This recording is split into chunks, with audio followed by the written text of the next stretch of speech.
When we were kids, today was the future. Weren't we supposed to be jacked into cyberspace by now with self-driving cars and robot butlers?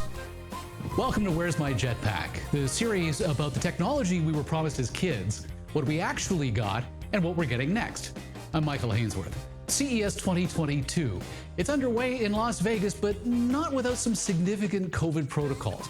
The Consumer Technology Association has cut the number of days for the show by one, and attendees must prove a negative COVID test before entering. The CTA is even providing attendees with PCR test kits for their return flights home after the show. Rick Kowalski is a veteran of CES. He's been with the Consumer Technology Association for 15 years. He's watched the introduction of 3D printing, the evolution of the electric car, and countless advances in smartphones. Today, he's helping bring augmented reality to the masses, may have found a way to improve his cooking skills, and is making us more comfortable with a car that drives itself. He, of course, is in Sin City. Thank you for joining us today. Thanks for having me. I'm glad to be here. Now, every year I go to CES and people joke that, Michael, you're going to need to leave your credit card at home. You know, you're going to run it up to the limit if you don't. So let's dispel a myth right out of the gate here.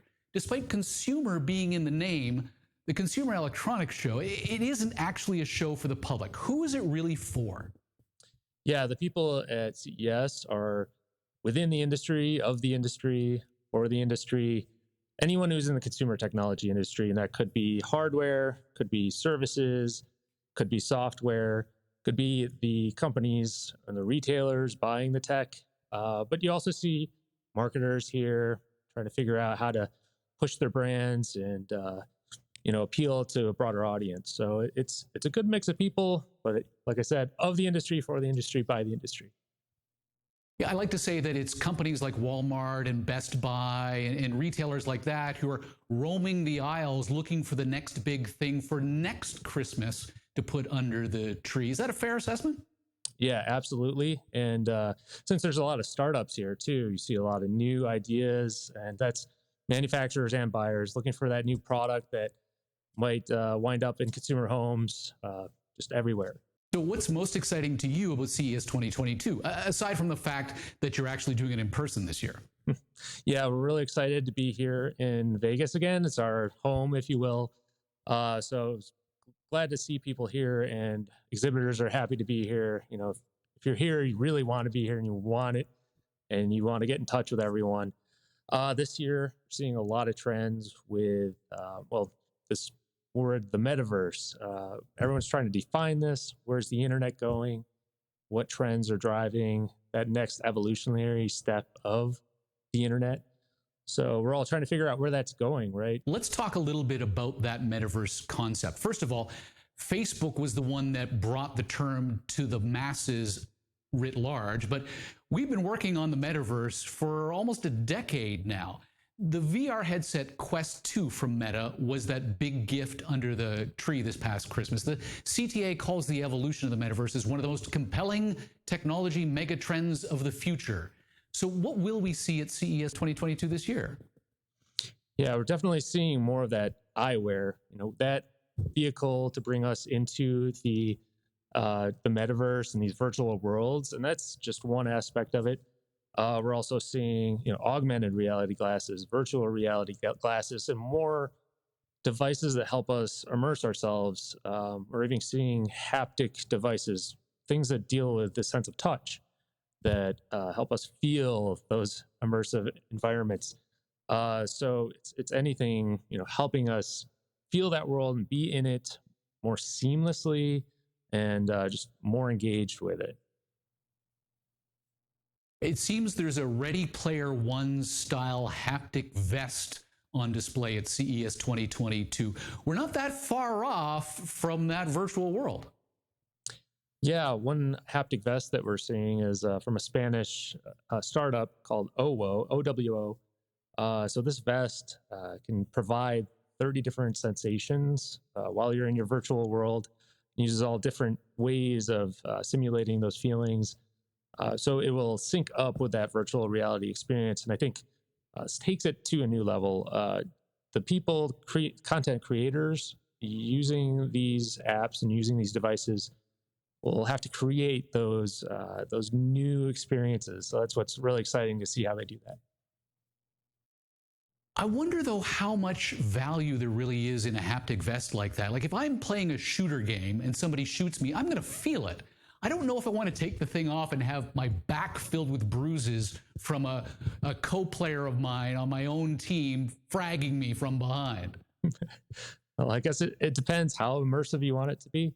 I'm sure you can fine-tune those settings, though. Okay, and so part of that whole haptics world are gloves. I remember at CES 2018, we were looking at haptic gloves, and now they're just starting to become something that you can buy. You know, Facebook/Meta, they're showing off their own versions of this kind of thing. It's expected in the next year or so. What's the lag time, do you find, between these types of innovations that we'll see this year versus when they end up on the store shelves? Yeah, that depends. And I think sometimes it's 5, 10 years before broad rollout. But what we always see is a group of people who are very engaged with the technology. We see this just across various technologies. Off the top of my head, I'm thinking of drone technologies. Very a small segment of the population is really enthusiastic about it. And I think we'll see that with VR tech and people getting into these immersive environments. All it really depends on is how broad an audience that can appeal to. And I think once you start tapping into entertainment and you start tapping into communication, how we interact with one another across the world in a virtual environment, does that bring people together? Are we collaborating in that space? What are you giving us to do in that space? Is it an experience, or is it somewhere we can collaborate, interact? And I think there are whole realms of interactivity we haven't really even dove into yet. So there's a lot of possibilities here still. Well, from what I understand, AR/VR is expected to be a $300 billion industry by 2024, 2025. But 90% of that is going to be AR, not VR, because we're going to want to augment our existing world, not replace our existing world. The people behind Snapchat are showing off some augmented reality glasses this year. Yeah, and I think taking advantage of that real estate in front of your eyes, that's very valuable real estate, and we're seeing how manufacturers are bringing those extra elements into your vision, field of vision, and integrate it with your real world surroundings. So yeah, Snap, they've been really good at playing around with that augmented reality for fun, for entertainment, and yeah, you see that in creative communities and TikTok and things like that. So there's a lot of developments there, and we're still in those early phases of trying to figure out what's the use for this, what are the use cases, and how much more can we pack into these screens in front of our eyes over time. So I think we're going to see a lot more augmented reality headsets over the next several years, and manufacturers are still trying to figure this out. Which use cases are we going to have? When do you turn it on and turn it off? What's useful information for everybody? What's the entertainment value? So still trying to figure all that out, but it's very interesting to see what comes out year after year. Of that $300 billion figure we expect in the next few years or so, how much of that do you think is going to be sort of the consumer grade content with Snap glasses and things like that, Pokemon Go 2.0, versus the enterprise market? Yeah, so far we've seen a lot of enterprise applications. So that's some place where you need hands. You can't use your hands, and you need an ongoing display, maybe teaching you how to fix something or how to operate a vehicle or how to assemble something. Could be even a doctor performing surgery when you think of it. Just anything where you need your hands, and you're going to have the glasses augmenting and helping you along. This is an amazing technology that was developed based on the type of headset that fighter pilots commonly use. But there is also a computer onlay that shows us not only the surface anatomy of the body, but also the internal structure of the bone in 2 planes, which is critical in terms of our directing a screw, let's say, into the bone in the spine. And, by having all of that information right in front of you, where you can attend to the patient and view the computerized images to show where you're directing that instrumentation, it's a game changer. So those are the use cases thus far that we're seeing a lot of. I'd say it's going to take several years to see how that plays out with consumers. But I think when you consider how many times you look at your smartphone each day, pulling it out of your pocket, or even when you look at your smartwatch, we're doing this dozens of times a day. I think there's going to be a convenience factor. If it's just there in front of your face, maybe it's just a tap of a button to turn it on and off. So it'll be ever present. And I think it will be a convenience factor, and it will be more seamless in terms of how we stay in tune with our digital environment, but go on with our day-to-day business. So is it your assessment that we will more likely see consumer-grade adoption of AR and VR ahead of enterprise level because we need to build that critical mass in the first place? Yeah, I think to some extent, and I go back to what are the content developers doing? Where's the entertainment value? I think that entertainment element is really going to draw more people in. So if we can have immersive experiences with augmented reality, virtual reality, and incentivize people, maybe there's a competitive element or just a place where people can collaborate. I think those types of experiences will draw in more people and make it a funner place for everybody. I'm concerned that we're putting way too much of the computing power for AR, VR onto the glasses themselves and therefore onto the heads of the individuals using them. What of 5G wireless and edge cloud computing that allows us to offload the majority of the heavy lifting for this type of technology into a data center that's not too far away from the actual user so that we can get a more richer experience? How far off are we to that? I'd say we're very close to getting everything offloaded off the device and onto the cloud. We now have 5G tech, a lot of edge computing, a lot of cloud computing happening that augments our devices. And when you think about it, pretty much any connected device you have is tapping the cloud for some reason. So the more computing power you can put onto the network, the lighter you can make these devices, lighter weight. And we're seeing this across all devices and even vehicles. When you're talking about taking the computing power and offloading it a bit so you can make a lighter weight vehicle or object and push that out. Not only does that help you lighten the load, but it also helps you pull in data from elsewhere, other external data sources. So when you're starting to tap the edge, start tapping the cloud computing, you can really enable pretty much anything on any device. And it's really beautiful. And 5G really brings us the low latency we need to make that computing, that distant computing, as fast as it needs to be. And 5G allows for many devices to be doing this all at once. So it's really, 5G is really just at the beginning. I'm starting to see it on your smartphones, but it's going to be everywhere. Right, the idea that, sure, it's on your phone right now, it's going to give you super high speeds, it's 100 times faster than 4G or so. But to your point, it's that low latency that's going to get us that almost instantaneous reaction in our field of view from these glasses that wouldn't be possible if we had to crunch all the computing in a distance location far away where you don't get the latency benefit.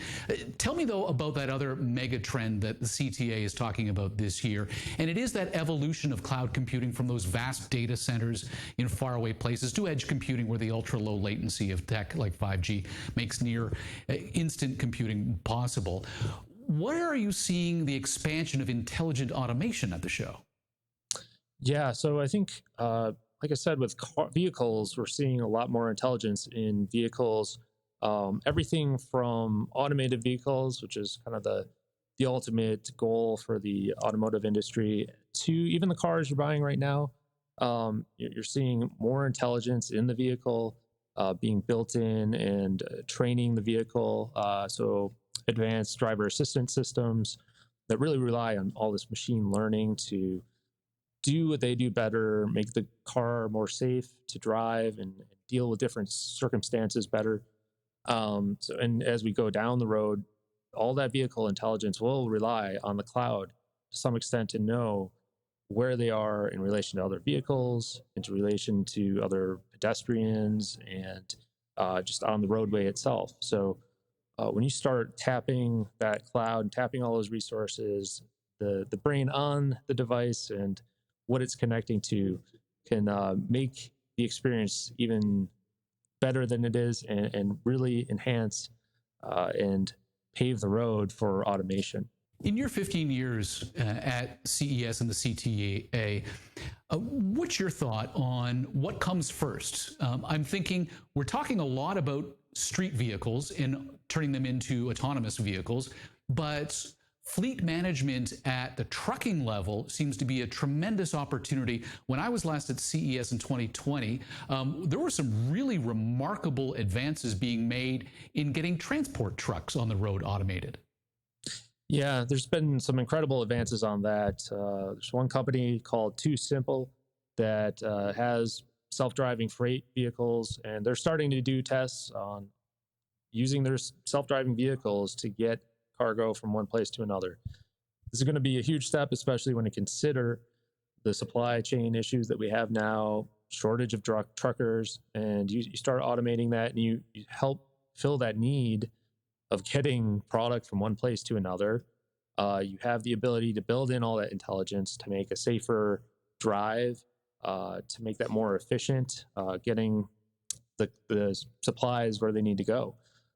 So there's a lot more companies tapping that space. And I think, again, some of the commercial applications lead what we're going to see in the consumer market.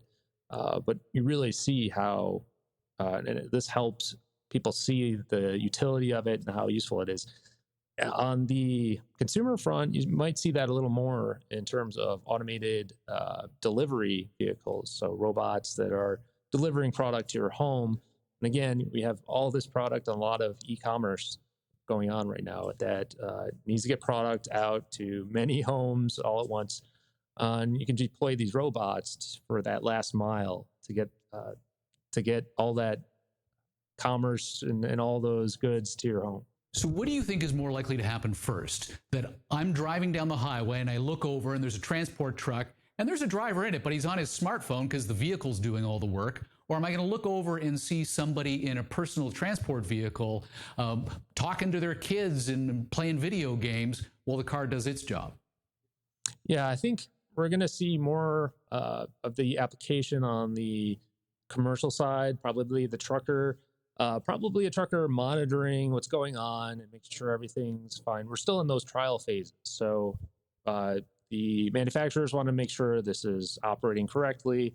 So again, there's still a lot of human intervention and a lot of human monitoring right now to make sure these vehicles are doing what they're supposed to be doing and making note of it. And this is all part of the research process and the innovation process. We're just at the forefront of this. And once that builds and they build the intelligence on top of that and the systems get smarter, I think we'll start to see that more in the consumer vehicles. Whenever I talk to somebody about autonomous vehicles, when I get pushback, it's not necessarily, they're not capable of getting from point A to point B, as much as it is, I don't want my car to do the driving. I love driving. I like being behind the wheel and making all the decisions or so. I can sort of understand that, which makes it even more confusing as to why on earth at CES 2022, we've got the Indy Autonomous Challenge with race cars of all things. Yeah, so I think what we see when we're talking about that race driving, you're seeing engineering both at the mechanical level, but you're also seeing it at that software level. So this is a competition that pulls together, the great minds to really maximize the challenge and the competition of how you troubleshoot these intelligent machines to do what they need to do at high speeds. I mean, this is a very big challenge. So it's really, I think competition drives innovation, and this is going to lead to even more discoveries and more developments in terms of what we can put in consumer vehicles to help them do what they do better. Consumers are really concerned about safety, and like you said, I think they do enjoy driving in a lot of circumstances. But when you're talking about automation, I think you have to consider people can't drive. It could be young folks who can't drive; they don't have their license yet. But it could also be people with various disabilities. So this could help people get around when they're not able to perform the driving task all around, or maybe they don't even want to drive. Some people don't want to drive. Beyond that, the vehicles we have now and coming out in the next several years, there's still that element where you have your hands on the wheel, but say you're in a traffic jam and it's just kind of boring for a half hour, the car can take over in a situation like that. Or say you're just on a long drive with not a lot going on, you can have the car take over for a short period of time. So we'll see limited circumstances in the near future where the car can take over. But I think for the next several years, you'll be able to drive and, turn that wheel as much as you want. Now, when we were kids, we were promised robot butlers. We didn't get this, a human-like machine that would answer the door, wash the floors, cook in the kitchen. Instead, what we got were individual purpose-built robots. I've got 3 of them that do the mopping and the vacuuming. We've got all sorts of machines like that now. How far away are we, though, from the robotic kitchen of the future at CES 2022? Yeah, I think just the smart home market in general has done very well during the pandemic. People spending a lot more time at home and realizing those opportunities for automation all around the house. I think smart vacuum cleaners are probably one of those more popular robots. But now you have smart floor cleaners and mops, and we're just seeing more opportunities for automation in small appliances, and you even see connectivity in your laundry machine. We are going to see a company called Beyond Honeycomb that is an AI kitchen. So this is a machine that will analyze food at the molecular level. It'll take a recipe from a chef and analyze it, how it's made, the chemical makeup of it, and learn over the course of a day or two how to construct that and automate that process. So you could see an automated kitchen delivering, chef grade food in the future. So that's pretty exciting, and I'm looking forward to trying one of those dishes. It sounds, though, like that's the kind of technology that, while the end consumer might be interested in having a giant robotic arm moving around the countertop, that it would probably get greater uptick in the back of house at a restaurant. Yeah, again, we'll see technologies like that show up in a commercial setting. So I think we will see an AI kitchen like that showing up in a restaurant. Of course, you'll have a great chef who's helping to develop those dishes from the get-go. So usually that'll require someone with some expertise, not my cooking for sure.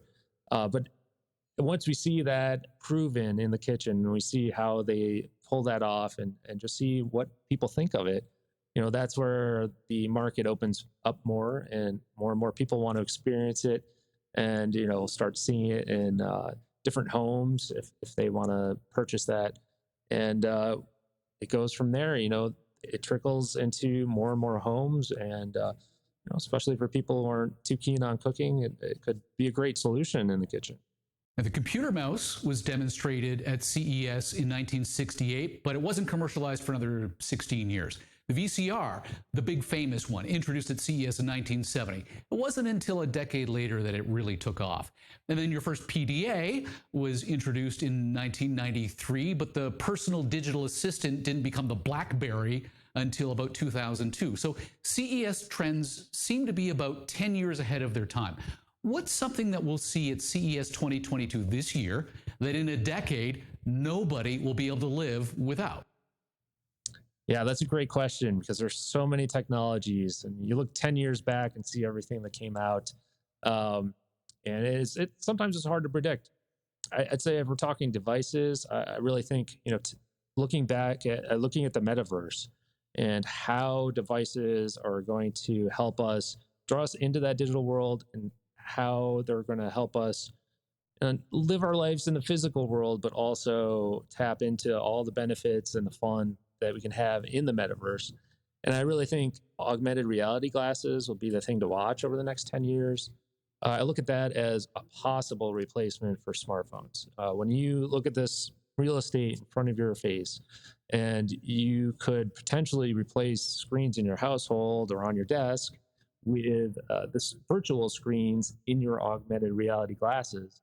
That could really change a lot. And so you look at this technology starting to get lighter and to get faster, and developers are really trying to figure this out. This is a big challenge, and it's a big goal for a lot of companies. So I'm excited to see which companies jump in, what innovations we'll see in augmented reality. But in general, watch for just this greater integration of devices that are connected, and how that the data from those devices are integrated into your digital life, and look for more, I think, more immersive entertainment opportunities out there, not just for gamers, I think for everybody. I think there'll be something for everybody. So again, I do look to the content creators too. They have to make these experiences interesting and engaging. So that'll be exciting to see.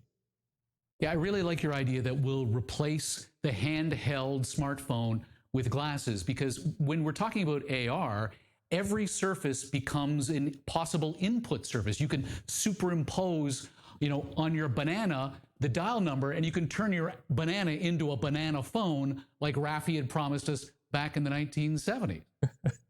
Yeah. I mean, you could do anything you want, really. So that, I mean, whatever you can dream of, really, right? So and these virtual worlds could be really fun like that. So I'm really eager to jump into those and see what happens. Rick, great speaking with you. Thank you for your time. Thank you for having me, and let's see what else happens at CES 2022. Rick Kowalski is the Director of Industry Analysis and Business Intelligence at the Consumer Technology Association, the organizers of CES 2022. I'm Michael Hainsworth. Thanks for joining us.